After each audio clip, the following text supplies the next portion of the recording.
안녕하십니까? 11월 16일 화요일 인도네시아 헤드라인 시작합니다. 첫 번째 소식입니다. 인도네시아 코로나19 확진자가 총 425만 516명으로 늘어났으며 이 중 사망 14만 3,644명, 완치 409만 7,675명으로 집계되어 3.4%의 치사율을 보이고 있습니다. 인도네시아의 코로나19 일일 확진자 수는 평균 400명대 수준으로 감소하고 있습니다. 인도네시아 보건부 장관은 아이르랑가 국립대학교와 바이오티스 제약사가 개발한 인도네시아 토종 코로나19 백신 메라푸티의 생산이 2022년 하반기에 개시되기를 희망하고 있습니다. 보건부 장관은 백신의 안전성 검사를 위한 1단계 임상시험은 100명을 대상으로, 2단계 면역 유전성 시험을 400명을 대상으로, 3단계 임상시험은 약 3,000명을 대상으로 실시한다고 밝혔습니다. 이어 인도네시아 식약청도 자국의 코로나19 백신 생산을 가속화하기 위해 처음부터 백신 개발에 관여해왔다고 덧붙였습니다.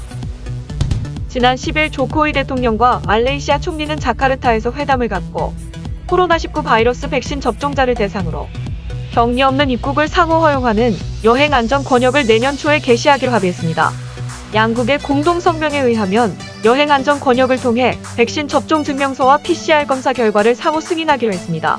공무와 비즈니스, 의료, 인도상의 이유 등으로 이동이 필요한 사람들부터 우선적으로 실시되며 초기에는 자카르타 쿠알라룸푸르 간 항공로에 한해 적용하나 추후 감염 위험이 낮은 지역으로 확대해 나간다는 방침입니다.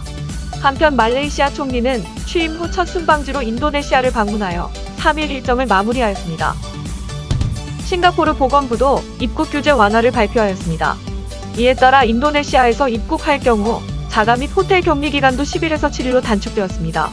한편 말레이시아와 같은 경우 여행 안전 권역 대상으로 지정되어 22일부터 백신 접종자에 한해 격리 없이 입국할 수 있게 되었습니다. 다만 여행 안전 권역은 쿠알라룸푸르 국제공항과 상해 국제공항 간 항공 왕래만 인정합니다. 인도네시아의 소비자 신뢰지수와 소매 판매 지수는 사회활동 제한 완화와 더불어 연말연시를 앞두고 가계 지출에 좋은 징조를 보임에 따라 코로나 델타 변이로 인한 침체로부터 회복되었음을 나타내고 있습니다. 지난 8일 인도네시아 중앙은행은 10월 소비자 신뢰지수가 113.4를 기록했다고 발표했는데 이는 2020년 3월 이후 볼 수 없었던 100포인트 이상의 낙관적 지수로 복귀한 것이며 또한 10월 소매 판매 지수가 193으로 전년 동기 대비 5.2% 증가한 것으로 집계되어 8월 연간 2.2%의 감소율을 만회했다고 보고했습니다. 인도네시아 중앙은행 대변인은 현재 경제 상황에 대한 소비자 인식이 특히 고용과 소득과 관련하여 개선되고 있는 것으로 보인다고 말했습니다. 이어 이번 현상은 코로나19 대응이 호전되면서 여러 지역의 이동 제한이 완화된 데 따른 경제활동 확대와 국민소득 개선에 따른 것이라고 설명했습니다. 다음 소식입니다.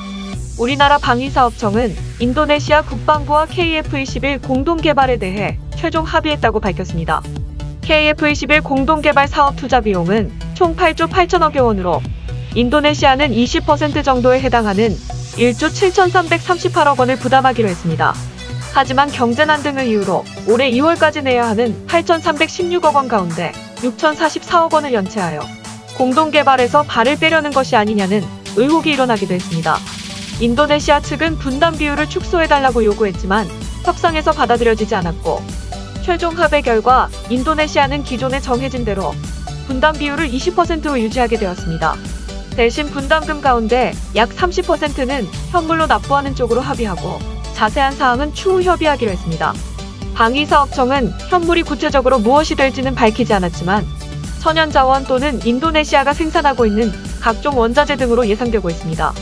한편 철수했던 인도네시아 기술진들도 지난 8월 32명이 한국으로 다시 돌아가 개발에 참여하고 있으며 올해 연말까지 약 100여 명으로 확대될 예정이라고 밝혔습니다.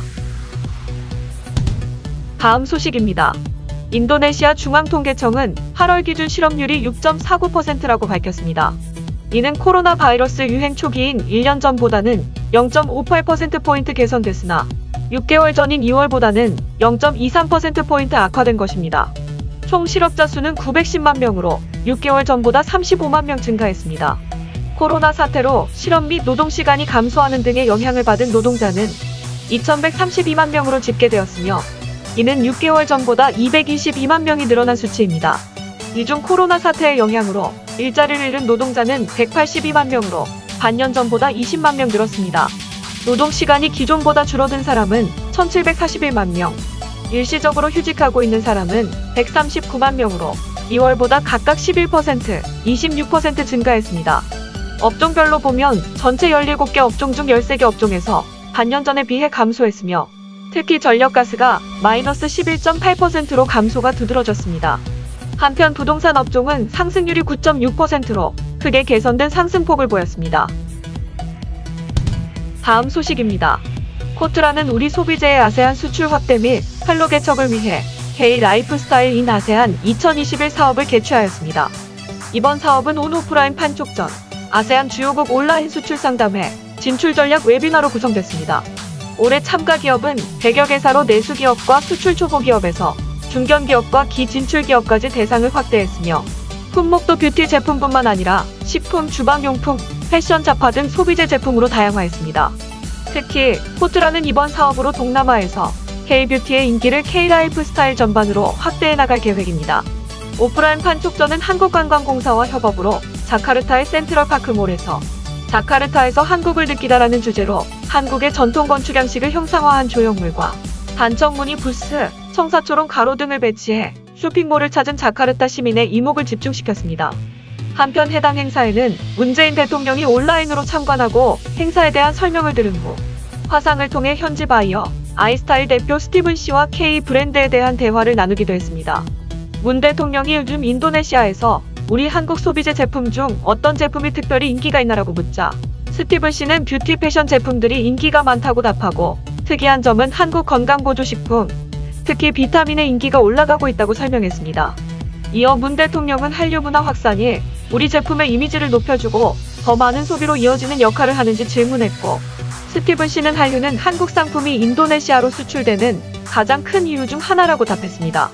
이종석 코트라 동남아대양 주지역 본부장은 이번 사업은 화장품뿐 아니라 우리 소비재 전반에 대한 현지의 높은 관심을 체감할 수 있었던 계기라며 향후 우리 기업의 아세안 소비재 시장 수출 확대와 더불어 진출 품목도 다변화해 나가겠다고 밝혔습니다. 다음 소식입니다.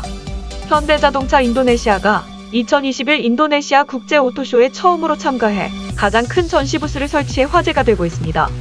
현대자동차는 해당 부스에 14대의 차량, 10대의 시승 차량, 기술적 인터랙티브한 접근 방식이 있는 7개 분야가 전시될 예정이라고 밝혔습니다.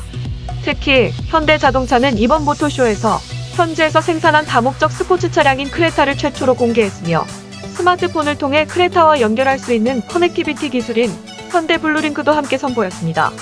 현대자동차 인도네시아 법인은 크레타는 세계적으로 가장 잘 팔린 현대차 모델 가운데 하나라며 인도네시아에서 생산하는 크레타는 현지 고객들의 니즈와 현대적 라이프 스타일을 충족시키도록 특별히 설계했다고 밝혔습니다. 이번 모토쇼에는 현대차 외에 아우디, BMW, 다이하츠, 혼다, 이수즈, 기아, 렉서스 등 세계적으로 유명한 승용차와 상용차들이 전시됩니다. 한편 현대자동차는 인도네시아 공장에서 내년 1월에 크레타를 첫 출시하고 같은 해 3월에는 전기차인 아이오닉5를 생산할 예정입니다. 다음 소식입니다. OK금융그룹 인도네시아 법인은 유상증자를 마무리하면서 지분율을 늘렸습니다. OK금융은 인도네시아 법인인 OK뱅크 인도네시아에 4,568억 8천만 루피아를 출자해 신주 23억여 주를 인수했습니다. 이에 따라 지분율이 90.26%에서 91.89%로 상승했습니다. OK뱅크 인도네시아는 이번 유상증자에서 주당 197루피아의 발행가로 25억여 주를 발행했으며 이를 통해 4,990억 루피아를 조달했습니다. OK뱅크 인도네시아는 유상증자로 확보한 자금을 기반으로 영업 확장에 공격적으로 나설 방침이며 올해 신용 목표를 전년 대비 34% 증가한 6조 5천억 루피아로 잡았습니다. 앞서 지난해에는 31.2% 성장하며 작년 말 기준 대출 잔액에 4조 2,900억 루피아를 기록했으며 순이익은 78억 루피아로 2019년 169억 루피아 순손실에서 흑자로 전환했습니다. 다음 소식입니다. SPC그룹은 자카르타에 파리바게뜨 인도네시아 1호점인 아슈타몰점을 오픈했다고 밝혔습니다. 파리바게뜨 아슈타몰점은 자카르타의 최대 상업지역인 수디르만 중심 상업지구내 아슈타 쇼핑몰 1층에 약 58석 규모로 자리 잡았습니다. 인테리어는 유럽풍 프리미엄 베이커리 카페 콘셉트로 전체적으로 나무 소재를 활용하고 우든 루버를 적용한 천장으로 따뜻하고 편안한 분위기를 주도록 했습니다. 그리고 고객들이 제빵 과정을 볼 수 있도록 오픈 키친을 적용했습니다. 특히 이슬람 비중이 높은 인도네시아의 문화적 특성을 고려해 모든 제품에 돼지고기를 사용하지 않으며 향후 현지인 입맛에 맞춘 다양한 메뉴들을 개발할 예정입니다. SPC그룹 관계자는 동남아시아 최대 시장인 인도네시아의 파리바게뜨를 선보이게 되어 매우 기쁘다며 에라자야 그룹과 협력해 파리바게뜨가 인도네시아에서도 사랑받는 브랜드가 될 수 있도록 노력하겠다고 말했습니다. 시청해주셔서 감사합니다. 다음 시간에 뵙겠습니다.